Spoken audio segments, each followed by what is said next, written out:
আসসালামু আলাইকুম দাদা ভাই, ভিডিওটা বানাচ্ছি এই কারণে, এই যে পোলাপানগুলো দেখতেছেন কমলাপুর স্টেশনে রাইত স্টেশনে ঘুমায় থাকে এই জায়গায়, খাই কি করে কি, এগুলো একটা আপনাদের জানার বিষয়। তো দাদা ভাই, বিষয়টা হলো ঢাকা কমলাপুর স্টেশন থেকে আপনারা ব্যাগ নিয়ে আসেন, এই জায়গায় কিন্তু পারমানেন্ট লেবার আছে, লেবারে চাইলে আপনি দিতে পারেন। ওই কাঙ্গালি যে আপনারা বলতেছে স্যার কটা ভাত খামু, 50 টাকা দেন, 30 টাকা দেন, মালটা গাড়ি দিয়ে আসি, এটা কিন্তু আপনাদের কাজটা ঠিক হচ্ছে না। কেন? কারণ আপনার 50 টাকায় নিয়ে এসে ভাত খাবে, ভাত খেয়ে করবে কি, টানে হইয়া থাকবে, বাড়ি ঘরের চিন্তা ভাবনা করবে না। এই যে একটা বাচ্চা দেখতেছেন, এই বাচ্চাটার বয়স কত? হ্যাঁ, যদি আপনি 50 টাকা দেন, হ্যাঁ কি বাড়ির যাইব? আমি টাকার লোভ মানুষের সবচেয়ে বড় লোভ। তো দাদা ভাই, আমি এই কথাটা বলতে চাইতেছি, কোনো কাঙ্গালিকে মাল দিবেন না, আর বিশেষ করে আপনি কাঙ্গালি পুষবেন না। পোষা হইলেও কেমন, আপনার যদি মায়া লাগে বাসায় নিয়ে চলে যান। কমলাপুর স্টেশনে কাঙ্গালিরা মাল দিচ্ছেন, এই মাল কিন্তু কাঙ্গালি আপনারা নিয়ে কেউ উঠাই দেয়, কেউ উঠাই দেয় না, কেউ লুয়ে পলায় চলে যান। আচ্ছা, পলায় চলে যাওয়ার পর আপনি এই যে থানায় যান, রেলের ওই লেবার কাছে এসে বলেন। তো দাদা ভাই, যে কথাটা বলতে চাচ্ছি, আপনি কোনো কাঙ্গালিকে মাল দিবেন না। না দেওয়ার উদ্দেশ্য হলে, তোমার বাড়ি কই, তোমার বাড়ি কই, এটা কি করো, এনে কি করো?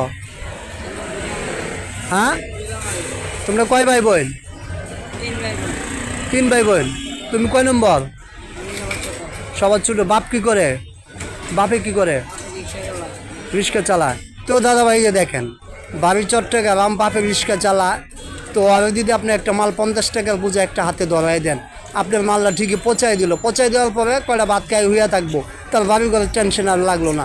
আর যদি আপনি টাকাটা না দেন, আপনার মালটা না দেন, হ্যাঁ, না খাইয়া থাকতে গেলে কষ্ট হবে, দেখে আবার বাড়িতে চলে যাবে। তো দাদা ভাই, এই কাজটা আমরা করা যাবে না। এই তোর বাড়ি কই? হ্যাঁ, কানোবাড়ি, খানাবাড়ি, খানাবাড়ি বলি বাড়ি যাই। এই একটা পিচ্ছি কমলাপুরে আসছে, মা বাপ কই আসছে, মা বাপ কিন্তু ঠিকই খুঁজতেছে, অথচ কিন্তু ওই আমরা তার 20-50 টাকা দিয়ে কিন্তু আমরা তার সহযোগিতা করতেছি। সহযোগিতা করো, মায়া মায়া থাকা ভালো, তবে এরকম মায়া করবে না যে আপনার 50 টাকার বিনিময়ে একটা লোক রাস্তায় খায়, বাড়ি করে টেনশন না করে, এই লোকের আপনি মায়া করা যাবে না। এই তোর বাড়ি কই? হ্যাঁ দেন, বিক্রমপুর থেকে চলে এসেছে। তো দাদা ভাই, তোর কয় ভাই বোন? এক মার এক ছেলে। মাই কি করতেছে আপনি নিজে নিজে ভাবেন। তো দাদা, আপনাদের কাছে রিকোয়েস্ট, এনে কমলাপুরে লেবার আছে, আপনার পিছনে নাম্বার দেওয়া আছে, আপনি মাল লেবারের কাছে মাল দিলে আজকে মাল দিয়ে চলে যাবেন, কালকে এসে মাল ঠিকই বুঝবেন। এই জায়গায় মাল পচবে, অথচ কিন্তু মাল আপনার কিচ্ছু হবে না। আপনার না পাইলে থানায় জমা দিবে, মাস্টার অফিসে জমা দিবে, আপনার মালের কোনো ক্ষতি হবে না। তো দাদা ভাই, কোনো কাঙ্গালিকে মাল দিবেন না, এটা আমার রিকোয়েস্ট। মাল দিয়ে আপনি তাদের সহযোগিতা করবেন না। আপনি না খায় কতক্ষণ থাকা যায়? একদিন, 2 দিন পর ঠিকই বাড়ি করে চলে যাবে। মাইকেল ছেলে না খাওয়া রাখবে। তো দাদা, ভালো থাকেন, সুস্থ থাকেন, আসসালামু আলাইকুম।